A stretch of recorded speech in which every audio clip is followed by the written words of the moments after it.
Hello guys, welcome back. பொதுவாக நம்ம YouTube சேனலில் தனியார் நிறுவனத்திலிருந்து ஏதாவது நோட்டிஃபிகேஷன் ரிலீஸ் பண்ணியிருந்தாங்கன்னா எஜுகேஷன் பர்பஸ்க்காக உள்ள என்ன கண்டென்ட் இருக்குது, அது நமக்கு பயனுள்ளதாக இருக்கா அப்படிங்கிற கண்ணோட்டத்தில் நம்ம பார்ப்போம். அந்த வகையில் இன்றைக்கான நோட்டிஃபிகேஷன் வந்து அமேசான் நிறுவனத்திலேருந்து நோட்டிஃபிகேஷன் ரிலீஸ் பண்ணியிருக்காங்க. ஜாப் ரோலில் டெலிவரி எக்ஸிக்யூட்டிவ் அப்படிங்கிறத கொடுத்துருக்காங்க. இதை தொடர்ந்து ஜாப் லொக்கேஷன் வந்து என்ன கொடுத்துருக்காங்கன்னா வடகரை ரெட்டில்ஸ் கிட்ட நியர் சென்னை அப்படிங்கிறத கொடுத்தாச்சு. அதுக்கப்புறமா எலிஜிபிலிட்டி கொடுத்துருக்காங்க. அதில் முதலாவது குவாலிஃபிகேஷன் வந்து 10th 12th ITI diploma BE any degree அப்படிங்கிறத கொடுத்துருக்காங்க.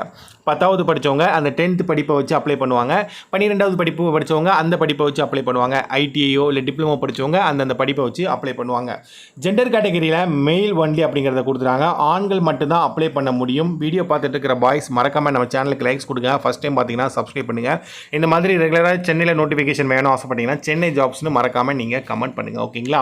இதை தொடர்ந்து ரெக்யூர்மெண்ட்டை பொறுத்த மட்டும் வரைக்கும் 2 wheeler with valid insurance and driving licence அப்படிங்கிறத கொடுத்துருக்காங்க. ஓகேங்களா? அதுக்கப்புறமா சேலரி அண்ட் பெனிஃபிட் அப்படிங்கிற செக்ஷனில் வந்து ஃபிக்ஸட் சேலரியாக உங்களுக்கு இதுவும், அட்டண்டன்ஸ் போனஸாக இதுவும், அதுக்கப்புறம் மொபைல் அலவன்ஸ் அப்படிங்கிறதும், பெட்ரோல் அலவன்ஸ் அப்படிங்கிறதும், room facilities they will supported அப்படிங்கிறதையும் கொடுத்துருக்காங்க. Benefit and salary detail. Okay. அதுக்கப்புறமா டெய்லி டார்கெட் அண்ட் இன்சென்டிவ் அப்படிங்கிற செக்ஷனில் வந்து என்ன கொடுத்துருக்காங்கன்னா டெய்லி வந்து உங்களுக்கு இந்த 40 பேக்கேஜ் வந்து டார்கெட் இருக்கும்.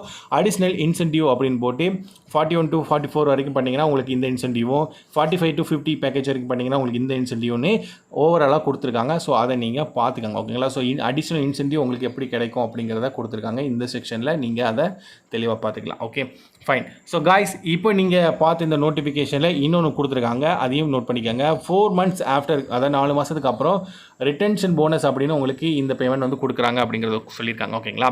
ஸோ இப்போ நம்ம பார்த்து இந்த ஜாப் நோட்டிஃபிகேஷன் உங்களுக்கு எந்த அளவுக்கு பயனுள்ளதாக இருக்குது அப்படிங்கிறத நீங்கள் மறக்காமல் கமெண்ட் பண்ணுங்கள்.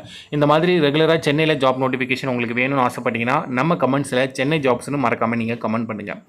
நாளைக்கு இன்னொரு நோட்டிஃபிகேஷன் ஏதாவது தனியார் நிறுவனத்தில் கொடுத்துருந்தாங்கன்னா அதையும் எஜுகேஷன் பர்பஸ்க்காக உள்ள என்ன கண்டென்ட் இருக்குது அப்படிங்கிறத நம்ம பார்க்கலாம். நன்றி, வணக்கம்.